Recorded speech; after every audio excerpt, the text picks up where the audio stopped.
Hey, what's going on, everyone? This is Mitch. Good Sunday morning to you all. Hope you guys are doing well out there and having a fantastic start to your morning and a great weekend out there so far. Got you an update on what's going to happen weather-wise for today, and I appreciate you folks tuning in this morning as we do so. Expecting a few areas to watch for some strong to severe storms, but other than that, guys, it's not going to be a super active day. Today is a classic example of just a typical kind of summer-like day. Over the last several weeks, the last couple of months, it's just been unusually active. Not every single day, but more days than not, there has been a pretty big storyline to discuss for that specific day. Not today. Typical summer kind of stuff. We do have a big ridge out west and troughing in the east that is leading to some cooler temperatures and very comfortable temperatures across areas of the Mississippi Valley, the Mid-South region, to the Ohio Valley, the Midwest, waking up to some low 60s, even as far south as like Mississippi, Tennessee, things like that. So that's very comfortable for this time of the year, right? So we'll talk about that. And then stay tuned towards the end of the video. We'll give you a pretty big update on the tropics. I know I left you guys hanging last night. I do apologize. Just didn't have the energy to really pump out a video without feeling like I'm rushing it because I'm just a little tired. So we'll make up for that at the end of this video. We'll discuss that for several minutes. So if you're not interested on the weather for today, don't blame me. It's not super active. Skip to the tab where it says the tropics, and I got you covered there. And then tonight, we'll probably go over this again, especially if a model guidance continues to get excited about a wave behind the wave that we've been discussing over the last several days. If you folks have not subscribed, certainly consider doing that. Like the video if you like it. Ever thought about joining the channel? It's a great way to support what I do. I have 36 members right now, trying to get to 40 by the end of August, beginning of September. That is a goal of mine. So thank y'all for folks who do support me in that way. If you guys got anything that I can pray about or pray over, as always, please put those in the comments below so I can pray over it and so others can do so too. So let's get rolling this morning. My clicker should be working. I tested it out before the video, and it doesn't matter that I tested it out before the video because she doesn't want to work. This thing's wild over here. I don't know what causes it not to work and to work sometimes, but maybe one of these days. I probably need to update it. That's probably what it is. But we can still talk about this without the clicker. If you notice, it's literally just a copy and paste from yesterday's video, right? We had the flow that's moving north, and then it buckles back down south. So there is a ridge of high pressure, and you can see the rotation like this. And this is actually going to be kind of the center of some showers, maybe some storm activity across just the western U.S. in general. So we'll talk about that. Nothing to be concerned about at all. Maybe a little bit of severe weather in southern sections of Arizona. And then the flow just dips down aggressively like this.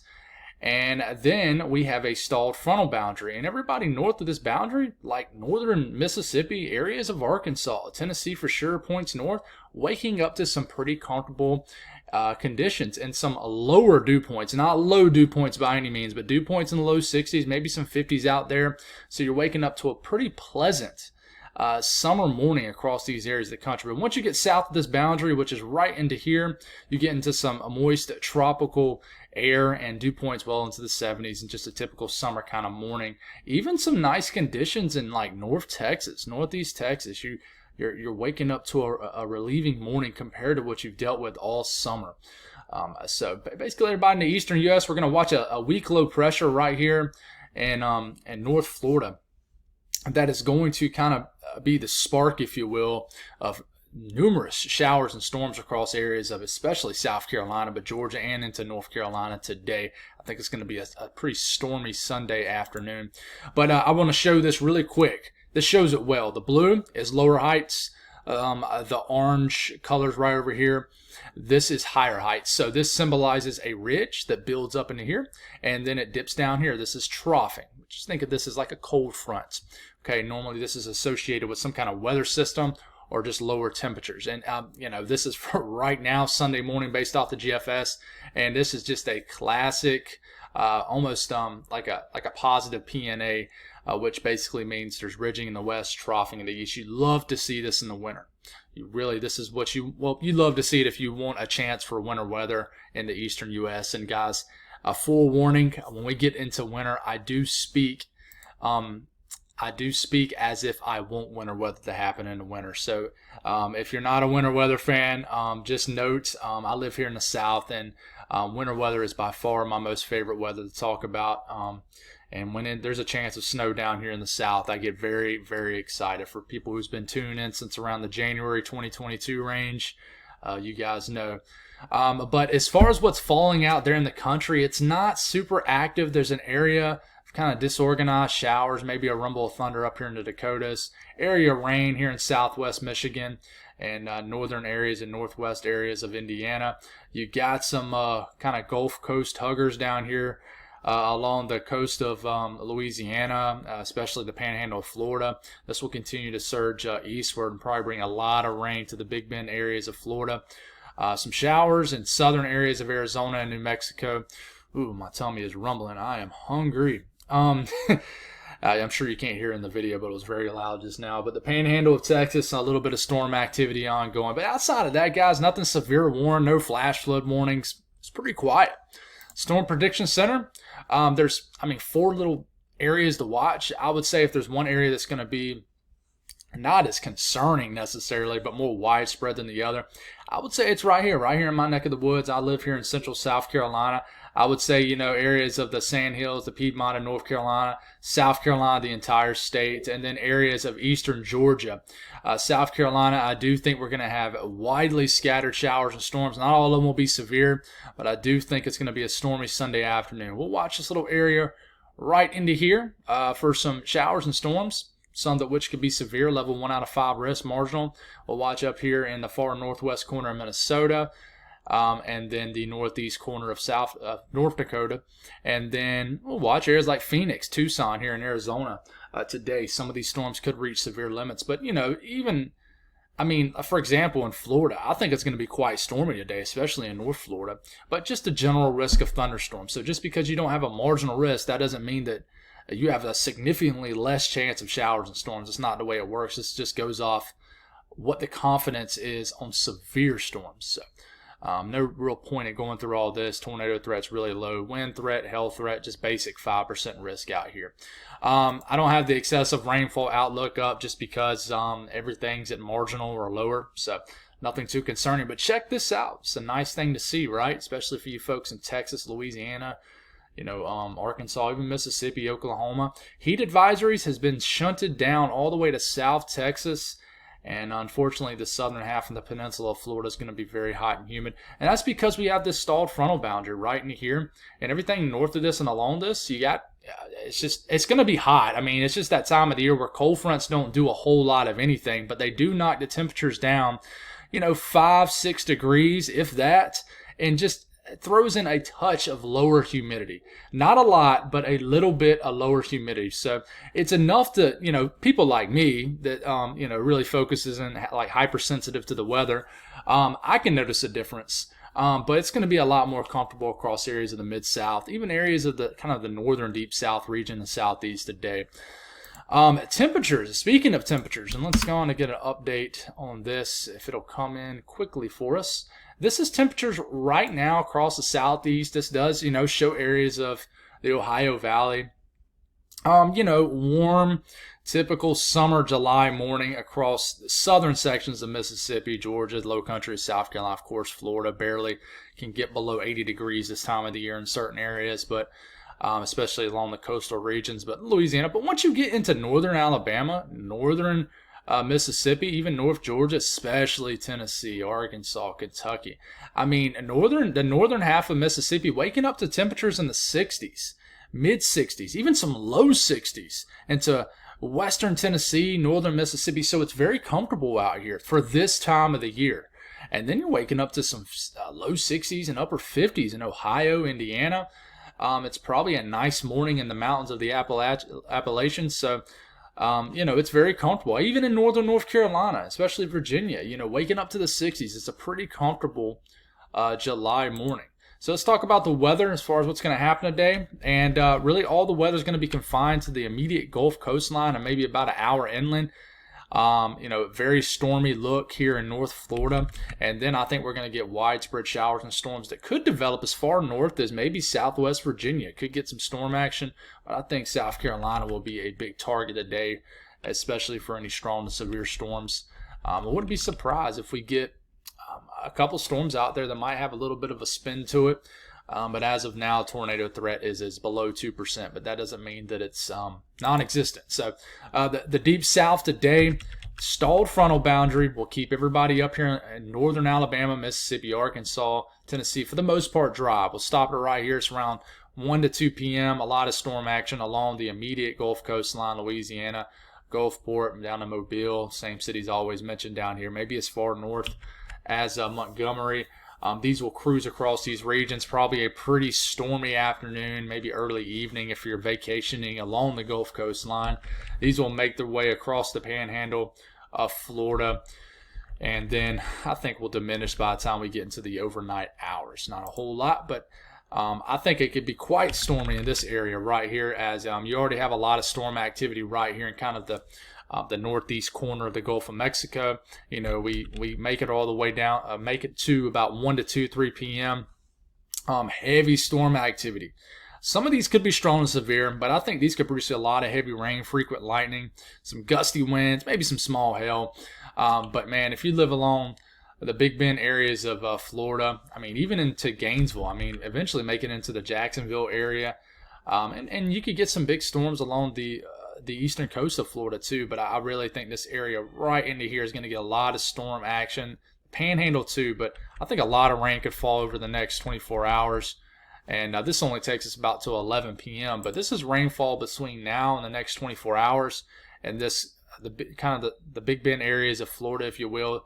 Even just north of Tampa Bay. Tampa Bay could see some rain today. But this little area right here in Florida, if you live in here, I think you're going to get a lot of rain today. Maybe as much as 2, 3, maybe 3.5 inches of rain as possible into this region. So my folks here in the Carolinas, I think the storms could pack a punch today. You stop it here. This is 2, 3, 4 p.m. Some storms up here near like Boone. You got some storms in Southwest Virginia. Even some storms in the Piedmont of North Carolina, Charlotte. Storms firing in the low country of South Carolina, areas of basically the southern half of Georgia. You keep these going, and guys, remember, especially a day like today, do not get so tunnel visioned on your hourly forecast. If you're going out to the lake, going fishing somewhere, doing outdoor activities, the park, that's why it's important to have a radar. Your hourly forecast just ain't going to cut it on a day like today. I do think the storms are going to be pretty widespread, but of course, just like any day that has a 50-60% chance of storms, somebody's going to go the whole entire day without getting a drop of rain. It's just the way it is, and it kills me on social media. Some people that just don't realize how the weather works. That just want to diss on the local meteorologist. It just kills me watching this. I just have to hold my tongue and not reply and get involved in the drama. But you got to cut these guys some slack. It's tough in the South, so when you have that 40 to 60% chance of storms. And it's important to have a radar and to know how to read it. Typically on radars, the green's lighter rain, yellow's heavier rain, and then the red, and even it shows up as like purple sometimes. That's really, really heavy rain, which normally symbolizes a storm. And you got to know where you are on a map too. It's and this isn't a shot at anybody, guys, but it's amazing to me that people don't realize where they live on a map. You got to know where you are on a map. But anyways, enough with the soap drama there. But storms, I think, are going to be pretty widely scattered, pretty widespread from southern Georgia all the way up through South Carolina and even Georgia. Even North Carolina. But some of these will be strong to severe. This is around 8 p.m. potentially what the radar could look like. I think it's storming pretty good along the South Carolina coastline. But these are widely scattered across North Carolina, Georgia. You keep these going. And I think it's going to be a pretty stormy day across South Carolina, eastern Georgia, and even into the Piedmont, North Carolina. Some of these will make it all the way up into Virginia, especially if you're in the western half of Virginia, like the mountainous regions. But, we get all the way to tomorrow morning, might be waking up to some shower and storm activity along the coastal regions of the Carolinas. Northeast, very popcorn-like activity. Michigan, I'll just mention you guys in this one, you could get some pop-up downpours in central Michigan and then into eastern Michigan And then Ohio, just some pop-up downpours, very isolated. You see these little blobs of green, even yellow and red into here, Finger Lakes region up here, Vermont, New York states, even up in the Maine. Very isolated, but you never know. You could get one of these to pop up right on top of you and soak you when you're out there mowing the grass or something. But very popcorn in nature, meaning they're going to be very isolated out here, very, very, very hit or miss. But for the most part, it'll probably just be a miss. But a little bit more widely scattered activity probably here in southern Ontario, and I think maybe northern Ohio and eastern Michigan, and maybe even to the northwest section of PA could have a little bit more widespread activity as we move into the evening hours. But outside of that, guys, it's just kind of one of those 20 to 30% risk days of some showers and some storms out there. Not a very active day at all. Down here in the south central U.S., pretty quiet. I do think we'll get a little belt of downpours that develops along this stalled frontal boundary that is actually draped across Texas too, and this will kind of be the focus point, if you will, of some showers and storms down here in south central areas of Texas, down here near San Antonio, maybe south of Austin. Maybe Fort Stockton could get into some action. I think some storms are possible around the Houston area this afternoon. But, it's not super widespread. I mean, it could be widespread in this little corridor right in here, but nothing too concerning at all. Could drop some heavy rain in this little area, and then it'll diminish with the loss of daytime heating. The only area to watch, I would say, that does have a marginal risk today is maybe eastern Kansas and then Missouri. I think we could get some storms that fire up, a little bit of northwest flow action that gets going here. And, this is around 6, 7 p.m. A strong to severe storm or two cannot be ruled out here. And in Missouri, it could be more so over here in southern Illinois. It is quite possible, but I don't think this is going to be very widespread at all. Even a storm or two is possible in Indianapolis, central Indiana. It's just going to be very isolated. And then it could become more scattered later in central Indiana. In areas of Illinois. We look at the NAM on what it wants to do with this area today, and it likes some more action. I would say this, it follows the Storm Prediction Center a little bit more, which shows some storms kind of close to the Kansas City area this evening, and then more scattered activity that could be strong to severe around the Springfield area, kind of drifting south and rounding that ridge, if you will. But, if you just live in this area, I wouldn't cancel any outdoor activities. I would just pay attention to what's going on outside. You could definitely have some scattered storms that fire up later this afternoon in this region. The north central U.S., we talked about Michigan. I do think the eastern half of Michigan, even the eastern UP of Michigan, could certainly see a lot of storm activity today, but nothing too concerning as far as severe. But as we move into, I would say, early evening time frame, I do think Green Bay, maybe this southern little extent right here of the UP, Green Bay could get some storm activity that flies across Lake Michigan, might enter western Michigan to the wee hours of the morning.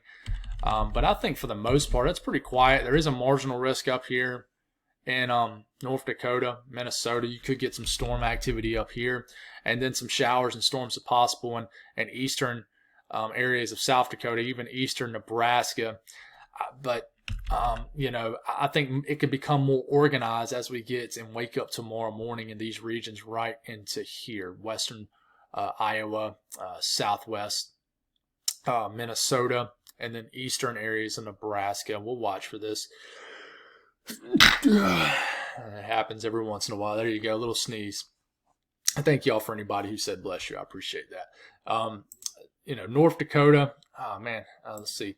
I meant to show a little area, but the HRRR model does not show it very active in eastern areas of North Dakota today, that northwest corner of Minnesota, but it very well could be more active than what the HRRR model is saying. So do watch out for some stronger storms up here in this region. The western U.S., check this out. You can actually see the spin. Watch out as these showers kind of go like this. Watch this.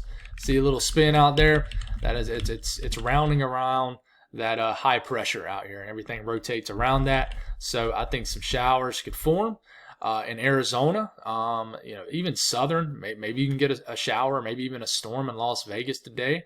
And I think they form here in eastern areas of Nevada, northern half of Utah for sure.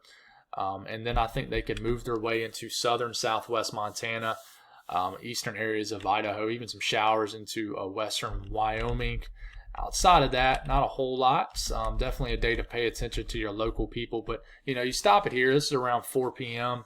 Rockies time out here. And definitely some pretty widespread downpour activity here in Arizona. And like I said, Nevada, Utah especially. But if you're immediately under this ridge of high pressure, like the actual H on the map, you definitely have more so sinking air, which normally leads to not much storm development. But around it, you definitely have that feed of moisture wrapping around it. Temperatures today, 60s, 70s, maybe some 80s, a little bit closer to the coastline and the northeast, the southeast, 80s and 90s, maybe even definitely a tick below average in like the mid-south. You kind of have to take it how it is out here in the south central U.S. It's still warm, but it's a lot more comfortable, only 80s and 90s. Just no widespread 100s, I don't think, in Texas today. Just more so kind of low to upper 90s. And then you get into the high plains, and it's pretty warm out in the high plains where I think it'll be well above average. I think someone's going to hit 100 degrees up here in the western Dakotas, eastern Montana, maybe even eastern Wyoming. We'll flirt with record-breaking temperatures up here. Very hot in the eastern plains of Colorado. Just very hot, basically centered all up the high plains region, which is in this region right here. Very hot in the southwest. You're going to be begging for some moisture to pop up. But nothing too unusual for this time of the year, but is a little above average, but very hot. And the lower elevation areas, like I always mention, it's going to be very hot in the western U.S. Some areas in Idaho might get well over 100 degrees in those lower valley regions. And Utah also. Utah will be baking today, especially in western areas of Utah and southwest Utah. Update on the tropics, guys. So we'll talk about Don real quick here.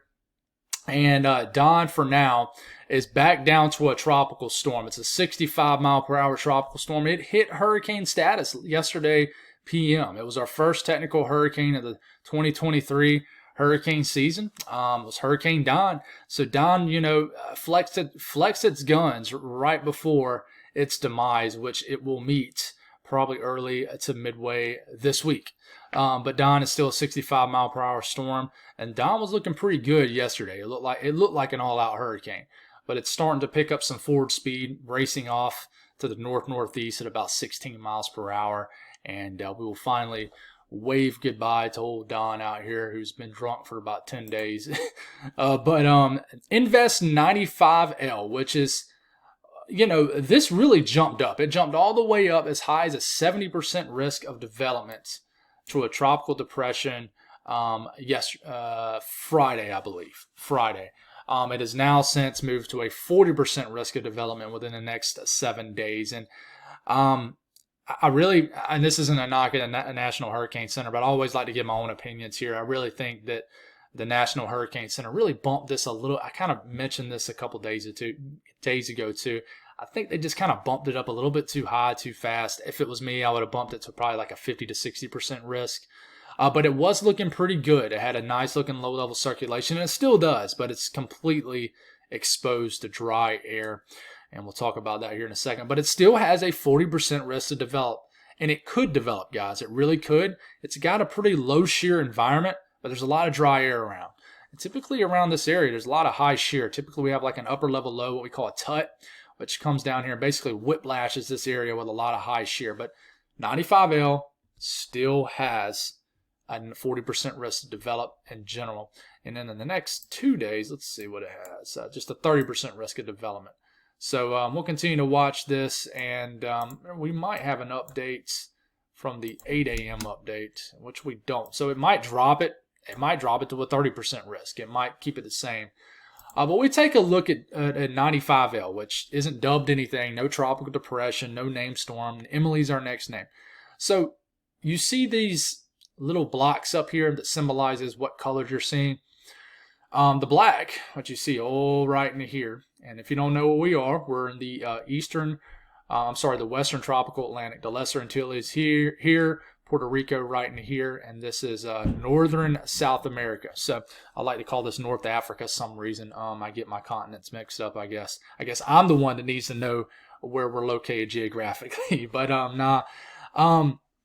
this is 95L. It looks exactly like a tropical wave.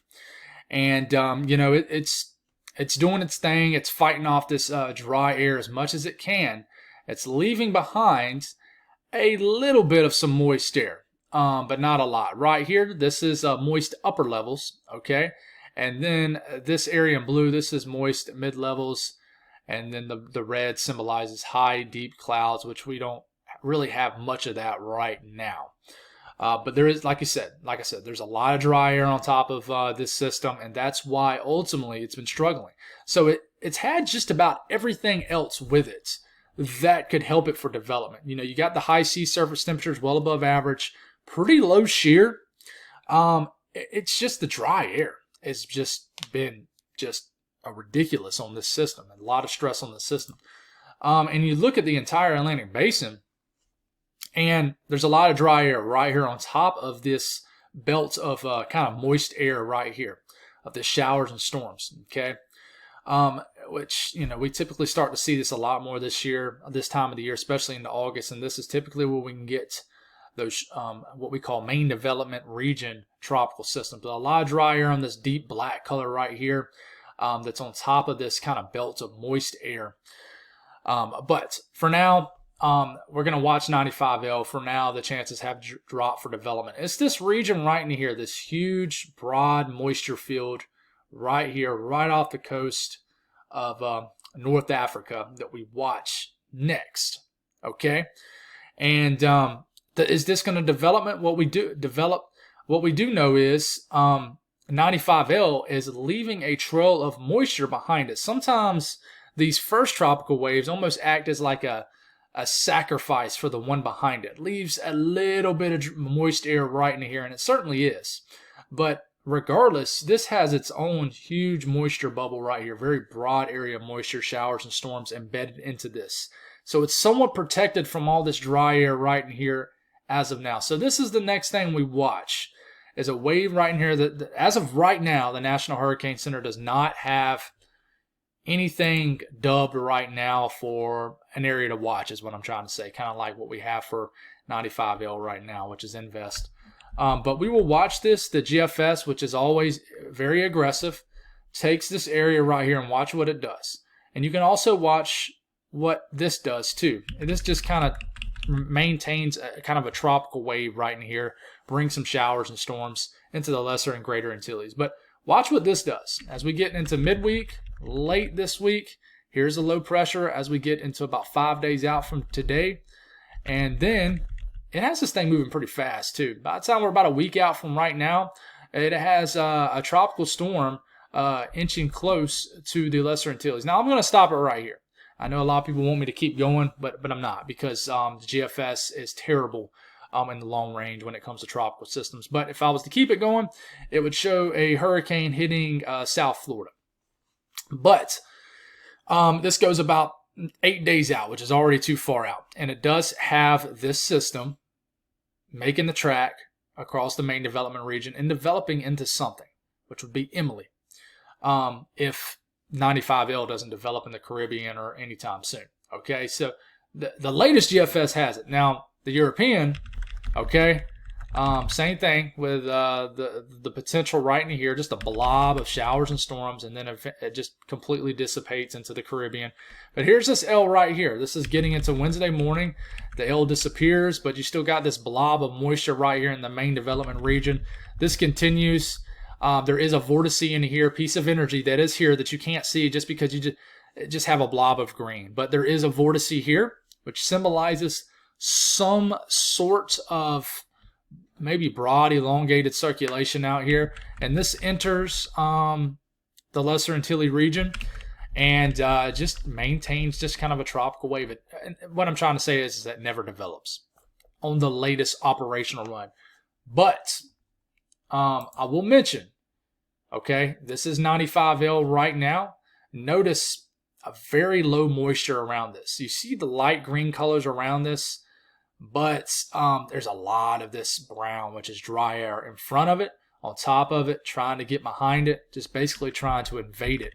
And this basically continues to plague this system. Okay, now this does have a little moist bubble that does enter the Lesser Antilles, and then you have this one, which, yeah, it technically shows the L right here. This is getting into Tuesday afternoon. But, you know, it's got a lot of moist air kind of on the eastern side of the system, a lot of dry air on top of it. But as we keep moving, in general, there is a much larger kind of blob of moisture around it, kind of in a way cocooned and more of just a moist environment right here. And even though you got dry air up here, which a lot of times you do this time of year, this isn't unusual at all. This is more of just a blob of moisture, a larger blob of moisture. I know I keep saying blob, but just an environment that's a lot more moisturized, if you will.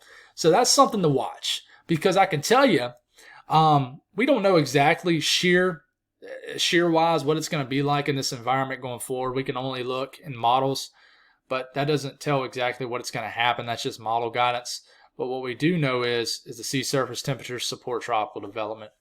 And it's very warm out there already. So if we look at the European ensemble, this is the signal for what's going on with 95L right now. It continues to track this. And yes, there is still, there's 51 members that make up the European ensemble, 21 members that make up the GFS ensemble. Now there's still a signal that this wave will continue to track through the Caribbean.